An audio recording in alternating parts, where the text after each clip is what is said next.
first 4 seasons. George, welcome to Speak for Yourself. What up, man? George Kittle in the building. What's up, guys? How we doing? What's up, baby? We good. So let's cut right to the chase. I'll read this. Your team has been the talk of the NFL draft after the 49ers traded 3 first-round picks to move up, Lord, to the number 3 spot. What was your reaction, your real reaction when you saw the news? Don't lie to us. I think it was the same as your guys. It was, wow, that's exciting. I mean, I just get paid to catch the football and block some people once in a while. So, whatever we're doing with that 3rd pick, it is what it is. And, I'll see a new person in the building May 17th or whenever we go back. I feel you. So you really don't necessarily care who's throwing you the football because, like you said, you get paid to block, you get paid to catch it, but you don't necessarily care who's spinning it. Oh, I mean, I care. I like my quarterbacks. I mean, I liked all 3 of the quarterbacks I had last year. I mean, I like the guys that are back there. But, I mean, at the end of the day, we're just all playing for our position. So, I think Jimmy G's our quarterback. He is our quarterback. And so I'm just going to keep rolling with him until I'm told differently. Exactly. Look, I don't know if there's a bigger fan of Jimmy G than me, certainly in sports media, maybe you as a teammate of his. But when you hear the words from John Lynch and Kyle Shanahan saying, we are targeting a starting quarterback in Thursday's draft, talk about your response to that and how it is playing with Jimmy G. Oh, I didn't hear that yet. When did that day say that? That's cool. I got quotes over here. That's very interesting. I love that. I learned stuff on Twitter just like you guys. Well, like I said, I trust in John and Kyle. I think they're going to make the right decision. They're just going to try to make the team better at the end of the day. And so whoever they draft, whether it's a quarterback, tight end, offensive lineman, defensive lineman, whoever it is, I'm excited to meet them. I'm excited to play with them because they'll have that 49ers logo on this side of their helmet just like me. So I'm excited to be teammates with whoever we draft. Okay, let's eulogize the living in Jimmy G right now because it sounds like a conversation and maybe an action is going to come forward where Jimmy G's in a different position. Talk about playing with Jimmy G. I don't think enough of his great attributes are highlighted in national conversation. I mean, I think for the last 2 years I've had to come on media and just defend Jimmy G. I wouldn't go back on anything of what I said. Jimmy G's a fantastic leader. I think he is the reason that we got to the Super Bowl the year that we went.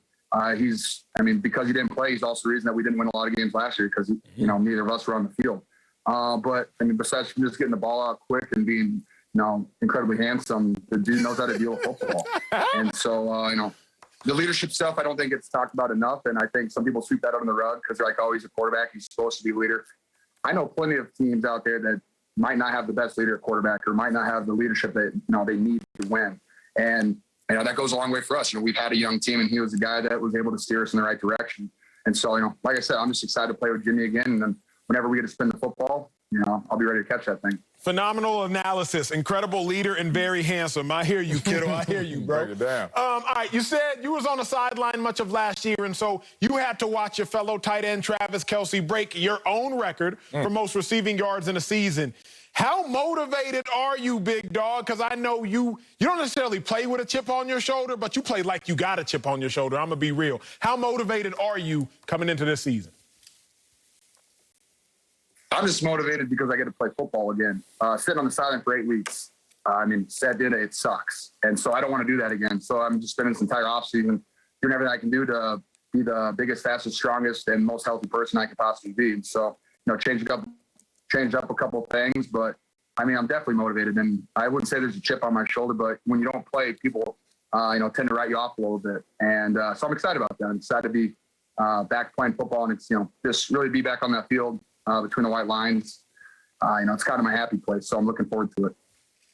Well, here's what I need from you, big dog. Here's what I need from you. I need your top 5 tight ends currently in the game right here, right now. I played with Zach Ertz, so I've always been partial to my dog. He had a down year last year. That's my guy, though, so watch your mouth. But I need your top 5 tight ends in the game right now.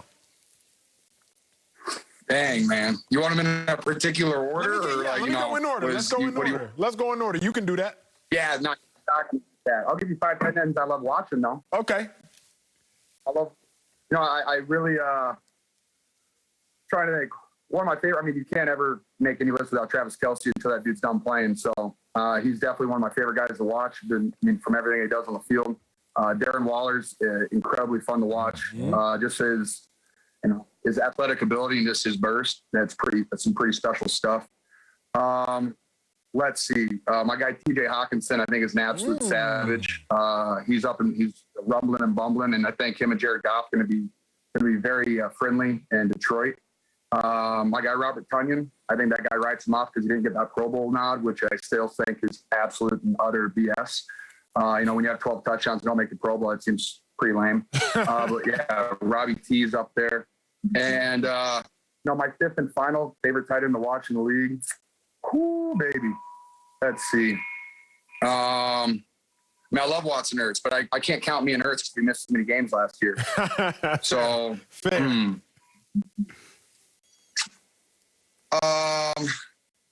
Packers. Man, I don't really know, man. Those are the 4 tight ends I really watch. I do love, my guy Evan Ingram. He's always been special. I like watching him. I mean, really, the Giants also have 2 tight ends that I played with the 49ers with Caden Smith and Levine Toilolo, so they're stealing my tight ends. But I like watching their film, too. Okay, let's talk about you. Let's give you your flowers right now. We see you out there on the field. You're blocking, you're catching, stiff-arming dudes in the face. You have tremendous energy. But the thing that's most impressive to me is watching a 5th-round tight end, George Kittle, turn into a tight end that signs a $40 million guaranteed contract. Something beyond what we see that has driven you to this point of success. Can you share that with the world? Really just, I want to be the best me I can be all day. And that's why I wake up. That's my goals. If I can just stack days one after the other, and they're all great days, then I'm going to be the best player that I possibly can be. And then if people want to call me one of the best to do it, then they call me the best to do it. But I know I'm nowhere near that yet. And I'm just going to try to get better, like I said, every single day, whether that's route running, whether that's blocking, whether that's just being a better teammate or a better leader. I'm learning. I'm just going to try to be better. And I think after the end of my career, I think that will, I think I can be in control of that, and I can do all those things. Kittle, I got one final question for you, big dog, because you're the expert. I'm the analyst, but you play the position.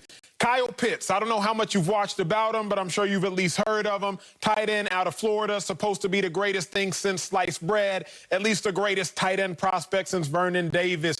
Talk to me about his game. Do you consider him a true tight end because he don't really be blocking like you do? Just talk to me unfiltered about his game in your opinion. I mean, you can say whatever you want about anything that he does, but the guy has 2 touchdowns in every game that he plays, and that's special. I mean, he makes hard catches. He makes difficult plays seem easy. And at the end of the day, he's a playmaker. So give that guy the ball and see what he can do. Don't make it too hard on him. Just let the dude play football, whether it's run blocking, whether if he's just out, lining up, playing wide receiver, or that slot tight end. He's still a tight end in my book because of all the intangibles that he does. So I'm a fan of him, and I can't wait to see the success that he has in the field. Yeah, it's interesting, George. I played with Antonio Gates his rookie year. I played against Tony Gonzalez 1,000 times. Played with Mercedes Lewis, who is still playing in his 97th year in the NFL. But the point is, the tight end position, there are a lot of unknowns. What's the most difficult part of playing that position that people don't really understand? You have to be great at everything. That's the thing. Like you have to be, if you want to be considered one of the greatest, you got to be good at run blocking, pass pro, chipping, running routes, catching the ball, yak. You got to know the offense. You got to know defenses. I mean, you're right there. You're a part of everything. You're in every single meeting, every single day. Like, you don't get any time off. You got to learn absolutely everything. Yes. So you got to be good at everything if you want to be considered great. And I think that you can't just run routes and catch the football. You got to be able to block downfield. You got to be able to block a 300-pound guy right in